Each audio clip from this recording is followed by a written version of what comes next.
Oke, di video kali ini saya ingin memberikan review match untuk pertandingan antara Persib Bandung dengan Arema, di mana Persib Bandung bisa meraih 3 poin setelah mengalahkan Arema dengan skor 1-0. Lalu pertandingan lainnya yaitu Persik Kediri yang menang besar 5-1 atas tim tamunya Rans Nusantara.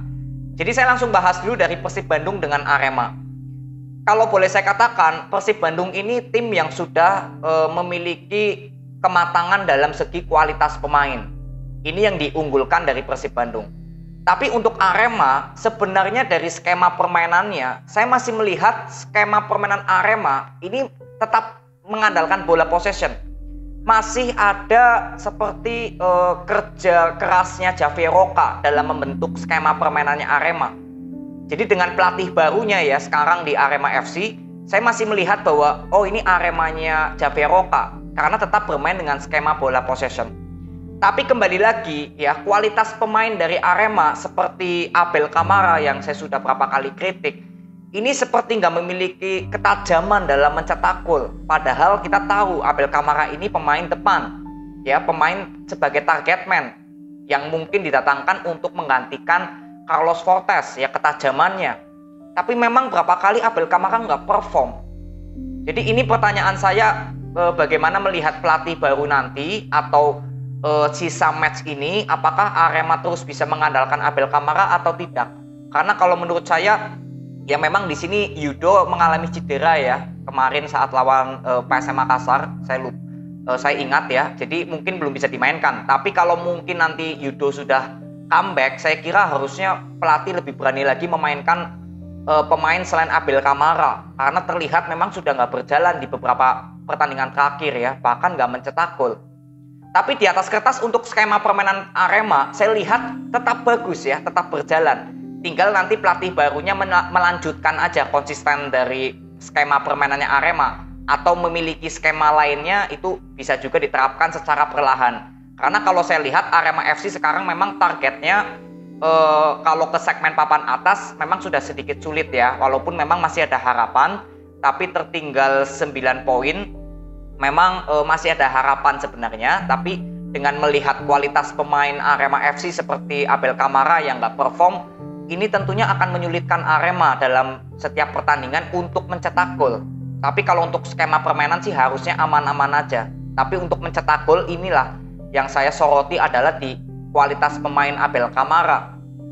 Ya, dan di pertandingan kemarin lawan Persib Bandung terlihat bahwa memang kedua tim ini saling jual beli serangan.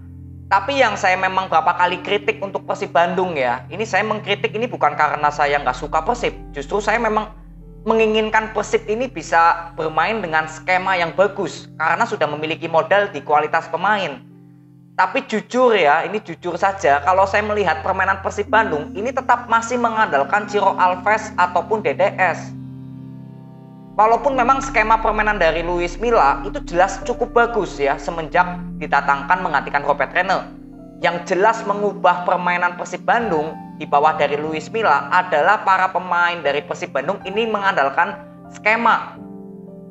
Tapi inilah yang saya bilang bahwa dengan pemain yang memang sudah disiapkan ya sebelum Luis Milla datang, artinya kan Luis Milla nggak bisa memilih pemain lagi ya, karena bursa transfer sudah ditutup, hanya mendatangkan Hehanusa saja. Dan saya melihat bahwa Ciro Alves yang berapa kali menjadi sorotan saya, ini memang pemain memiliki skill yang bagus, skill yang boleh di atas rata-rata lah kalau boleh dibilang. Tapi secara visi, saya melihat Ciro Alves ini nggak memiliki visi yang bagus. Jadi bedakan ya dengan skill maupun visi. Di bawah dari Luis Milla, jujur saya lebih mencondongkan para pemain Persib harus memiliki visi. Kalau skill tinggal mengikuti aja. Seperti contohnya di musim lalu, Edwin Ramdhani lah kita ambil contoh.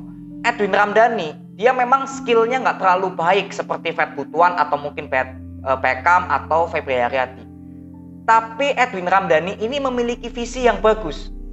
Saya jujur sangat menyukai gaya permainan Edwin Ramdhani. Dia walaupun gak banyak memberikan skill individu ya atau melakukan membawa bola sendiri, tapi ketika dari positioning, memberikan umpan, memberikan passing, itu terlihat semuanya visinya bagus. Pergerakannya juga terlihat bagus. Beckham juga bagus, Fred Butuan bagus, apalagi Febri Haryadi, pemain yang saya suka ya Febri Haryadi. Tapi kalau kalian amati, justru para pemain sayap Persib Bandung di musim sekarang ini seperti nggak perform kecuali Ciro. Nah ini yang saya lihat karena Ciro terlalu individual. Ya, ini menurut analisa saya terlalu individual. Selalu seperti kesannya ingin bekerja sama dengan DDS saja, tanpa menganggap pemain Persib lainnya untuk melakukan kontribusi untuk melakukan penyerangan.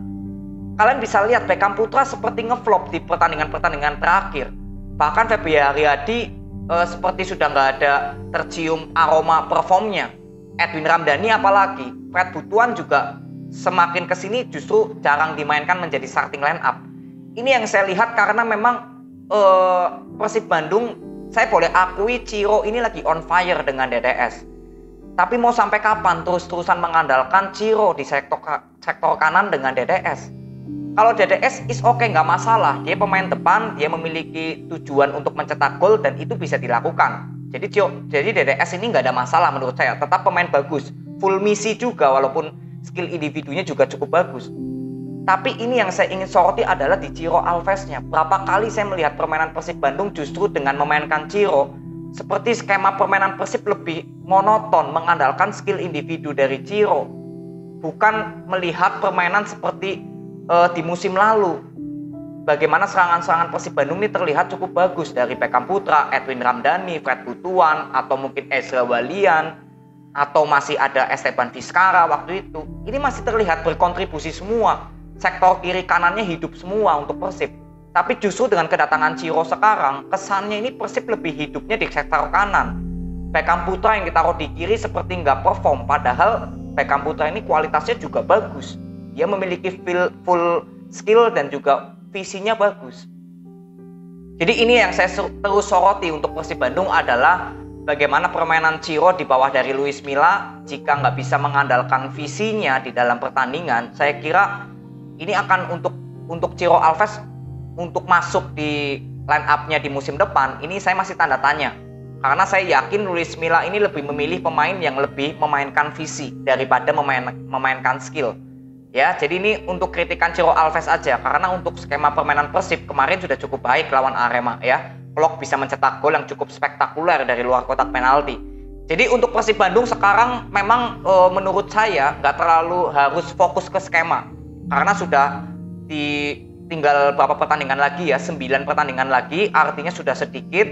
Sekarang Persib Bandung ya memang harus mau nggak mau lupakan dulu masalah skema. Yang paling penting Persib Bandung harus bisa terus mencetak gol dan memetik kemenangan. Itu fokus utama sekarang untuk Persib.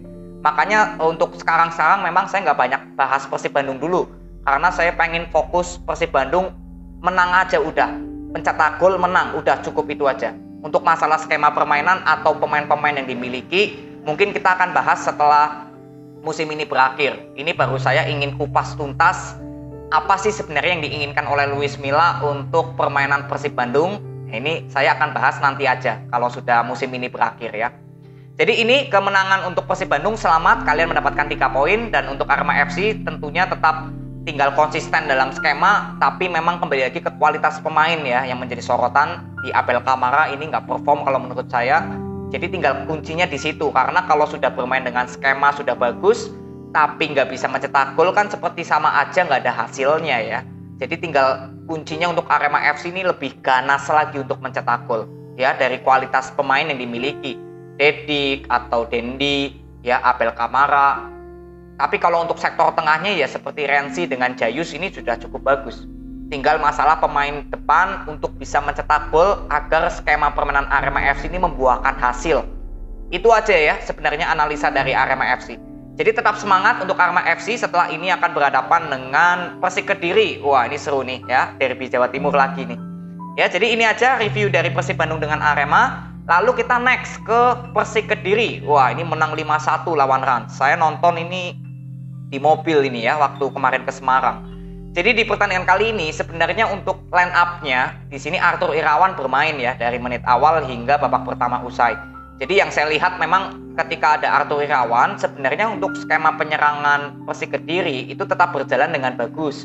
Tapi ketika melakukan pertahanan ini kembali lagi saya pernah kritik untuk Arthur Irawan seperti terlalu pasif ya. Padahal gelandang bertahan ini harus mengejar bola ketika musuh sedang membawa bola. tapi justru yang saya lihat terlalu pasif. Jadi gol dari Maroka, gol dari Rans Nusantara penyeimbang 1-1 itu sangat terlihat bagaimana pemberi asisnya ya Konate, Makan Konate itu nggak ada yang menutupi, dan menurut saya itu tugas dari gelandang bertahan dari Arthur Irawan, karena Makan Konate ini pemain gelandang serangnya Rans. Ya, di sektor sayap Agil menutupi pemain sayapnya Rans. Ya, kalau nggak salah ada Sumana ya, kalau nggak salah pemain sayapnya Rans ya. Jadi Agil memang ke situ. Sedangkan untuk Makan Konate menurut saya harusnya Arthur Irawan yang menutupi sebelum memberikan crossing ke Maroka yang menciptakan gol. Jadi ini yang saya lihat bahwa di babak pertama memang Persik Kediri seperti belum perform permainannya. Walaupun skemanya sudah baik, tapi untuk bertahannya ini memang nggak terlalu bagus. Karena memang saya melihat Arthur Irawan terlalu pasif. Jadi semoga untuk Arthur Irawan di pertandingan berikutnya kalau diturunkan dari line up, semoga bisa lebih ini lagi ya, lebih aktif, lebih berani untuk melakukan marking, melakukan man to man dengan pemain gelandang serangnya musuh. Ini yang saya harapkan dari Arthur Irawan. Jadi pertahanan Persik Kediri bisa seimbang dengan penyerangannya. Jadi kesimpulannya untuk babak pertama, Persik Kediri memang untuk penyerangannya bagus, tapi untuk bertahannya memang belum seimbang ya. Jadi skema permainannya dari Persik Kediri ini belum sempurna di pertahanannya. Lalu masuk di babak kedua, di sini Faris Aditama bermain menggantikan Arthur Irawan ya. Artinya Renan Silva dibalikan menjadi gelandang serang, Faris di kiri dan di kanan tetap Abioso. Nah, di sini cukup menarik ketika Yusuf juga akhirnya dimainkan ya. Lalu ada Kanavi yang juga dimainkan menggantikan Flavio, langsung bisa memberikan 2 gol di pertandingan kali ini. Tapi kunci dari kemenangan Persik Kediri bisa menang 4 gol ya di babak kedua, artinya itu karena memang terlihat sudah seimbang semua dalam skema permainan. Dari masalah pertahanan sampai penyerangan, ini Persik Kediri sudah bermain bagus. Bayu Otto dengan Rohichan tetap bermain di sisi tengah dan Renan Silva ditaruh di gelandang serang lagi ya. Faris di kiri, lalu Abioso di kanan yang sempat digantikan oleh Yohanes Pahabol. Jadi memang terlihat skema permainan dari Persik Kediri di babak kedua jauh lebih menguasai ya. Bahkan Rans seperti nggak berkutik dengan permainan penyerangannya Persik. Karena ketika bertahan, pemain Persik Kediri memang cenderung lebih mundur ke belakang. Tapi begitu menyerang, disitulah Persik Kediri cukup luar biasa. Ini yang dibutuhkan dari Persik Kediri ya, yang menurut saya cukup bagus. Tinggal konsisten aja sebenarnya. Karena untuk melihat Persik Kediri lawan PSM Makassar kemarin, sebenarnya ketika saya sudah buat video review, itu sudah mewakili sebenarnya untuk pertandingan ini lawan Rans. Jadi sebenarnya saya nggak ingin buat video ini karena menurut saya ya sudah seperti ini sebenarnya Persik Kediri yang harusnya bisa bersaing ke papan atas ya jika bermainnya seperti ini gitu. Dari pelatih line up-nya diturunkan, lalu skema permainannya tetap sesuai dengan formasinya, ya inilah Persik Kediri gitu. Yang sebenarnya lah bisa membantai 5-1 loh lawan Rans. Jadi ini yang luar biasa dari Persik Kediri. Saya kira kalau bisa bermain dengan seperti ini ya pastinya saya sudah bilang keluar dari zona degradasi pasti sangat bisa. Tapi ya itu ya, kembali lagi memang di babak pertama memainkan Arthur Irawan memang kembali lagi menjadi sorotan saya ya, karena jangan sampai Persik Kediri di pelatihnya Divaldo Alves dengan kemenangan ini nanti di pertandingan kedepannya kembali lagi gonta-ganti pemain. Ini yang saya nggak inginkan. Jadi kawal terus ya untuk Persik Kediri di bawah dari Divaldo Alves. Kalau untuk skema permainannya saya sangat menyukai Divaldo Alves menangani Persik Kediri. Tapi kalau melihat Divaldo Alves yang sering inkonsisten masang pemain ya, gonta-ganti pemain gitu atau formasi, ya ini mungkin bisa menjadi 50-50 untuk Divaldo Alves perlu dipertahankan atau tidak. Jadi tinggal 2 alasan itu yang menentukan Divaldo Alves untuk kedepannya bersama Persik Kediri. Ya, jadi 2 gol dari Kanavi, ini pemain yang memang saya baru lihat. Flavio Silva akhirnya bisa memberikan gol, tapi menurut saya pemain yang paling bagus di pertandingan kali ini adalah Renan Silva. Mampu memberikan gol, assist dan juga skema permainan Persik Kediri bisa hidup. Jadi ini saya salut ya kepada Renan Silva yang awalnya saya kritik, sekarang buktikan bahwa Renan Silva ternyata benar-benar maestronya Persik Kediri ya. Ini boleh saya katakan seperti ini karena permainannya sudah cukup bagus. Jadi ini aja video untuk Persik Kediri dengan Rans Nusantara. Selamat untuk Persik Kediri, kalian mendapatkan 3 poin. Tinggal terus konsisten seperti ini. Dan untuk Rans kita akan lihat di pertandingan kedepannya ya, karena Rans ini juga 5 pertandingan tanpa kemenangan. Jadi ini aja, terima kasih, sampai ketemu di video berikutnya. See you.